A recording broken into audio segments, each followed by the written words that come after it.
Hello, and welcome to this Living 757 special edition. At Cox, our goal is to bring you closer to the things that matter the most. Whether it's your family and friends, entertainment, work, or your child's learning journey, Cox is committed to you even in times of uncertainty. The ongoing COVID-19 emergency has created unprecedented challenges to our communities. Our local governments are navigating this event and the unique challenges that it creates. So we organized this virtual town hall so that everyone would have an opportunity to hear from mayors across Hampton Roads and get any answers to questions that they may have. But first, we have Dr. Joel Bundy. He's the Chief Quality and Safety Officer for Centera. Thank you so much for joining us. What can you tell us about COVID-19? I'd first like to recognize and applaud each and every one of our healthcare heroes, our doctors, our nurses, our clinical staff, and all the Centera employees who are committed and dedicated to working with you to keep you safe. By working together, we can stop the spread of COVID-19. Here are a few things I'd like to share with you from Centera Healthcare. First, as we all know, COVID-19 is spread between people who are in close contact with each other through respiratory droplets that are produced when an infected person coughs, sneezes, or talks. And those droplets travel for about 6 feet, which is why we always talk about keeping 6 feet away from the person around you. These droplets can land in the mouths or noses of people who are nearby and possibly be inhaled in the lungs. Recent studies even show that the virus may spread from people who are asymptomatic and not showing any symptoms. And there is currently no vaccine to prevent COVID-19.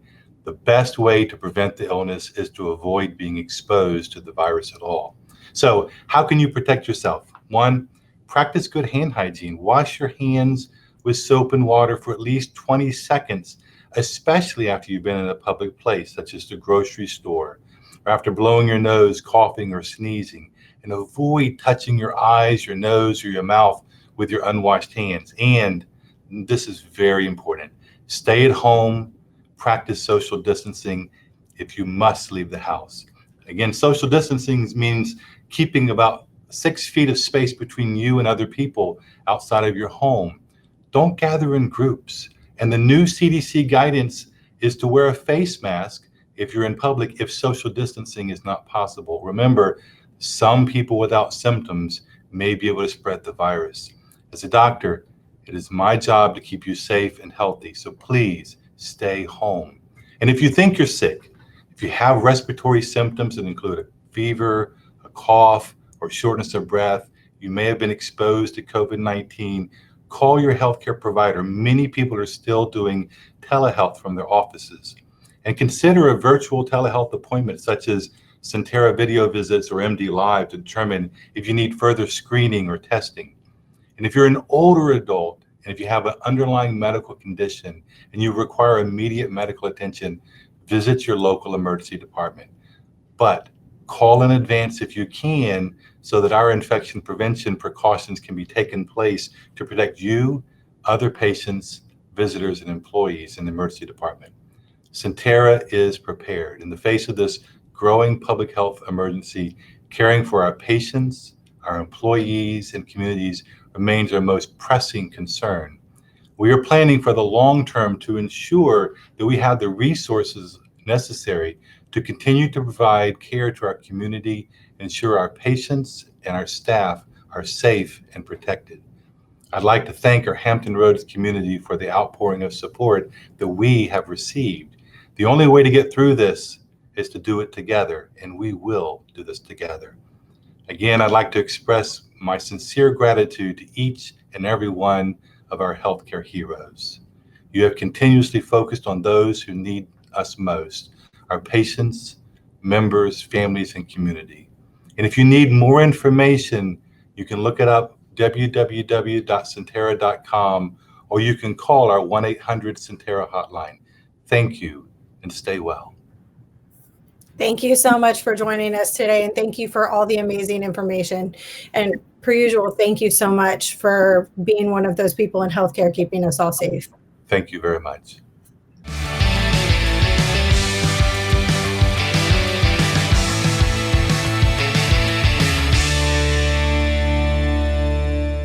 So I just wanted to say thank you so much to all the doctors, nurses, healthcare workers out there on the front lines, the ones risking their lives every day to keep us all safe. And now we'd love to hear from the mayors. So first up, we're going to have Mayor Rick West from Chesapeake. Welcome. Thank you. Thank you for having me. Of course. Thank you for joining us today. Now, we know that during times of crisis, communication is key. What have you been doing to facilitate fluid communication within the city and with your regional partners? Well, that's a very good question, and it certainly has been a challenge. It's a challenge even in easy times, and so in these difficult times, it's even more so. But we are fortunate in Chesapeake to have an access of a variety of communication tools. We use, of course, um, our local television station, social media, all forms, Facebook, Twitter, neighborhood, any social media that covers things. And we did start when the crisis began, a mayor's crisis response roundtable, where twice a week, we take questions, ask our citizens to send in questions, and then we will have 3 or 4 guests from our health department director to our superintendent of schools who is addressing those questions. So it's worked out well for us because the format is more personal than just reading something on a website. So I think that has helped some. But of course, there are a lot of things grabbing people's attention, so it's hard to get everything we'd like to have out there. As far as our regional partners, the mayors and I, we talk on a regular basis. Probably even more regularly, is our city managers are in direct communication daily with other city managers, and so that's what we do. Now, so much goes on behind the scenes that I feel like your constituents likely don't see and will never see. Can you give us a glimpse into some of the work that's being done that perhaps isn't public facing? Good. I can.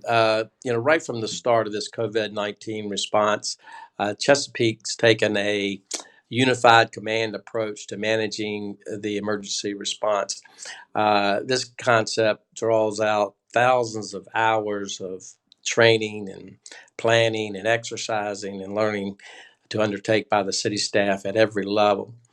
Uh, it's basically was set up to deal with hurricanes and snowstorms and that kind of disaster, but it's worked very well for us in this particular crisis, and it helps everybody stay on the same page from all different departments throughout the city. Our schools have joined in, our Chesapeake Regional Health, our health department, all part of this team so that they can stay on the same page. And from this unified command team, there are subsets that go about doing things like making sure we have enough protective gear for our medical staff and for our first responders and so forth. And we even have a group that is looking for different sites in case the hospital needs additional space for the surge. I've always known that Chesapeake was a special place and that people would come together in a time of crisis. But to see it actually happening, the faith community, businesses and government and private sector all stepping up and asking how can they help, and that's just very endearing to see. And so just how strong we are. Just as Virginia Beach went through their crisis and they came up with Virginia Beach Strong, I think we as a region and all of our cities are doing likewise. So that's been good. Awesome. Well, thank you so much for joining us today. It's been a pleasure having you. Now we welcome in Mayor Tuck of Hampton. Now, a quality of a great leader is to lead by example. What personal changes have you made to help minimize the spread of COVID-19? Well, I think one of the things we've done, first of all, is to cut down a number of my outside activities. And actually, those have been cut down or reduced by the fact that so many have been canceled. What we're doing is, as a city staff and mayor, we're hosting a number of Facebook Live events to keep our residents up to date with factual information about what's going on, things the city's doing. And we've had the acting director of Virginia Department of Health for the Peninsula and the Hampton region. We've had our city manager, our police, and fire chiefs, as well as our school superintendent, especially when the Governor Northern announced the closing of schools about 2 weeks ago. So we're doing that and trying to avoid coming in contact with people. I do have some trips I have to make, but trying to make sure I practice social and physical distancing. Awesome. I think it's nice to hear that everybody is making these changes to try to keep everyone safe. It's times like these when we really see our community partners shine. I know places of worship and nonprofits are working tirelessly to help families with basic needs like putting food on the table, for example. Can you talk a little bit about where families can go if they find themselves in need of assistance in these areas? Well, one of the positive things, as you said, is that people are really stepping up, and I think the organizations and agencies that have been in place when we didn't have the crisis are still doing the things that they normally do, i.e. the Peninsula Food Bank is doing a number of mobile sites, and they're setting up even drive-through distribution sites. We have our Peninsula Agency on Aging is still delivering Meals on Wheels and checking on our seniors. The United Way is stepping up, and they're trying to do fundraising drives to try and make sure that people are able to connect with nonprofits that need resources. We have an organization called HELP, which is Hampton Roads Ecumenical Lodging and Provisions. It's working alongside our Human Services Department to help individuals who are homeless. And in addition, we're also producing new vouchers for hotel stays for those who are homeless, and particularly those who are vulnerable. Some of our businesses even are stepping up, and they're providing lunches for our students as well as for our first responders. I know some of our churches are also distributing food to those who are homebound, as well as to our first responders and some of the personnel at our hospital. So it's really been a team effort. A lot of folks are stepping up, and what we say is that is Hampton at its best. Very cool. And you guys are doing so much. Is there one central place people can go online, a website, social media, maybe to find all the information about what you guys are doing? I would say they can go either to hampton.gov, which is our primary website. We also have a Facebook page, which is Hampton VA-gov, and calling 311. I think it's universal throughout the region. Everyone has a 311. That's what they can call to find out things that are being provided, as well as if they have a need, they can make it known there. Awesome. Well, thank you so much for joining us. Thank you so much for all that you're doing for your community, and please stay safe. Thank you, and stay safe as well.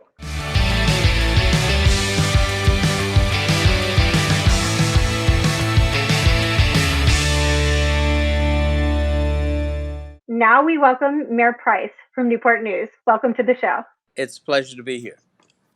Now, what advice do you have for individuals who may be struggling with isolation, but who are conscious of reducing the spread of COVID-19? Well, first, I'd like to thank the people for staying home because they're actually contributing to bending the curve. So we want to congratulate them for doing the right thing. And, it's normal for people to be frustrated, lonely, and depressed. But the thing to know is that everybody's going through this and we're all in this together. So I advise people to reach out to social media, contact people you haven't talked to in a while. You got Zoom, Skype, all this stuff that's out there now. Before we were trying to get people to do less of that. Now we're encouraging them to do more. So Right. yeah, it's interesting. I mean, our library system is open. They have a lot of free stuff to do with kids, especially. We encourage people to walk. Keep your distance if you're out though. And now the new thing is also to have some type of facial mask, which we're also recommending. Maybe try and do meals together as a family. Talk to relatives that you haven't talked to in a while. Organizing. I know my lawn looks better than it ever has because I'm outside. Mine too. Washed my car yesterday, which I haven't done. So just finding things to do. That closet that needs reorganizing. Now's the time to do that. So just and stay abreast of reliable sources of information because that it's changing. The face mask thing is something new, so you need to stay abreast of these things as they change as well, and just take pride in the fact that you're contributing by doing what you're supposed to do. Absolutely. Now, on the flip side, how is the City of Newport News helping to protect essential workers? What have you seen businesses doing to support the welfare of its essential employees? Well, first thing we did was to close all of our businesses and offices to the public, and I think that's a major thing to do. What we're trying to do for our first responders is to make sure they have all the PPE that they need, the N95 mask, gowns, gloves. We're also with our staff, we're having as many as we can to work from home, or we're doing split shifts. Um, Always emphasizing hand washing. You cannot wash your hands enough. Physical distance and no touching of the face, which is extremely hard to do.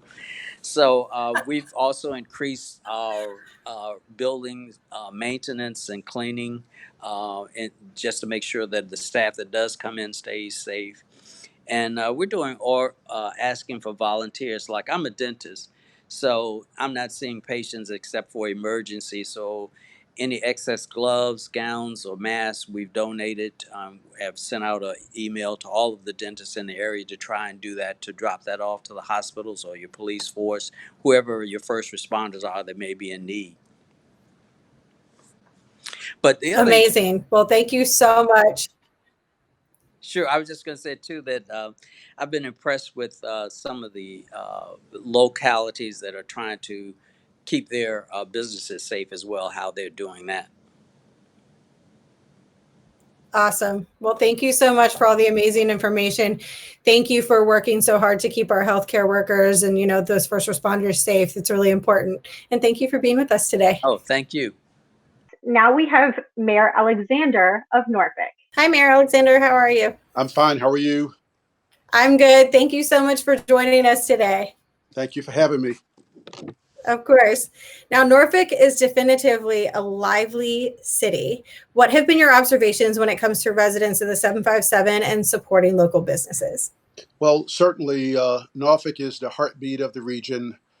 We provide the highest paying jobs, and we provide most of the jobs in the region here in the city of Norfolk. Of course, we host the largest naval base in the world, and the Yes. only NATO presence outside of Brussels of any large size. So we're resilient by nature.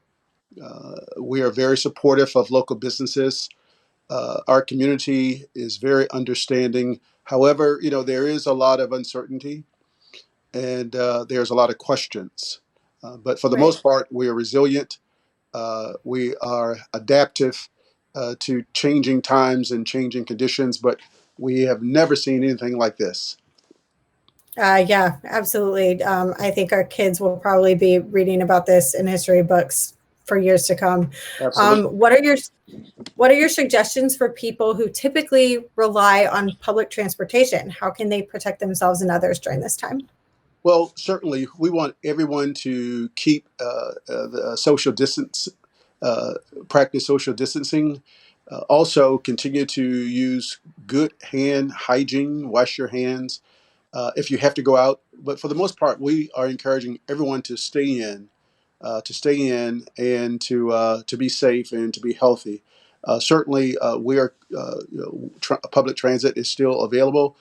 However, we continue to work with HRT, and they continue to sanitize the seats and the bars, the safety bars, and the doors.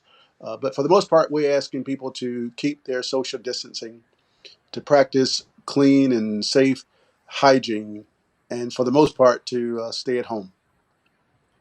Absolutely. That's what I'm doing. Can you speak to how guidance from Governor Northam and local and state health officials impacts or influences decisions made right here at the local level? Certainly, I have been on the phone with Governor Northam, as well as I know Mayor Dyer has been on the phone with him as well, and other mayors are speaking with the governor. We certainly appreciate the governor for his daily briefings and updates, and not only the governor, but Secretary Moran, and he's also had Secretary Aubrey Lane to speak about the Treasury. Certainly, we're concerned about the local impact to our local economy. travel and leisure and hospitality and tourism, especially in Southampton roads, has taken a hit. A lot of our festivals have been canceled, from Something in the Water in Virginia Beach, or to the Natal Festival here in the city of Norfolk. And the Jubilee, of course, is coming up in Chesapeake. But all of these large festivals, not only are they are generators for revenue for our cities, but for the local nonprofit that's affiliated with those festivals. They rely heavily on those dollars, as well as the food vendors and beverage vendors, as well as the retail vendors, have all taken a hit. Okay. Thank you so much for all of that information. And thank you so much for being here with us today. It's really been a pleasure. Thank you for having me.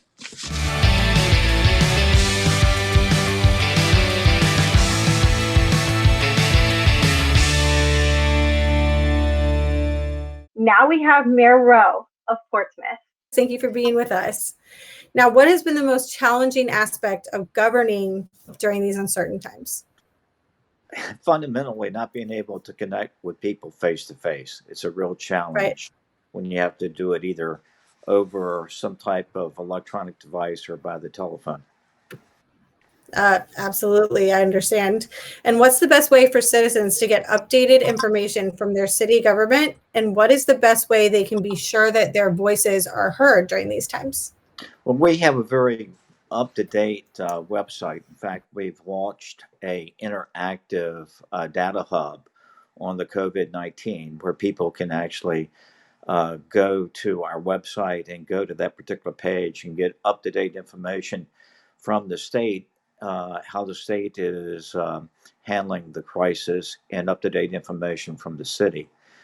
Our Channel 48 on Cox is a very reliable source of information, and I encourage citizens to do that.